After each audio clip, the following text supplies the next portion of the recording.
Bu görüntülər Qəbələdə yerləşən Kəlbəcər rayon 31 nömrəli tam orta məktəbində çəkilib. Məktəb deyil, sanki şənbə günü fəaliyyət göstərən özəl bir ticarət mərkəzidir. Jurnalist binaya daxil olur və acınacaqlı mənzərə ilə rastlaşır. Siniflərdə dövlət proqramı deyil, aylıq 25 manatlıq alver gedir. Şagirdlər kameraya açıq şəkildə etiraf edirlər. 25 manat ödəyib hazırlığa gəldik. Dövlətin müəllimi, dövlətin binasında, dövlətin verdiyi maaşla, amma valideynin cibinə əl uzadaraq məşğələ keçir. Budurmu sizin təhsil siyasətiniz? İndi isə əsas sualı bu məktəbin direktoruna ünvanlayırıq. Hörmətli direktor, bu qanunsuzluqdan xəbəriniz varmı? Əgər hər şeydən xəbərdaram deyirsinizsə, onda cavab verin. Hansı maraqlar qarşılığında, hansı pay müqabilində dövlət binasını müəllimlərə peşkəş etmisiniz?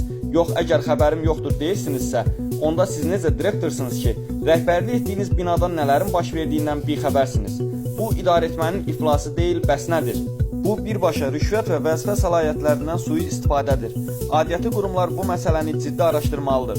Müəllimin sinif otağını kimdən və nəyin qarşılığında aldığını, kimin icazəsi ilə təhsil ocağında ödənişli məşğələ keçməsini, direktorun isə bu bazarda rolunu hüquq mühafizə orqanları aşkar etməlidir.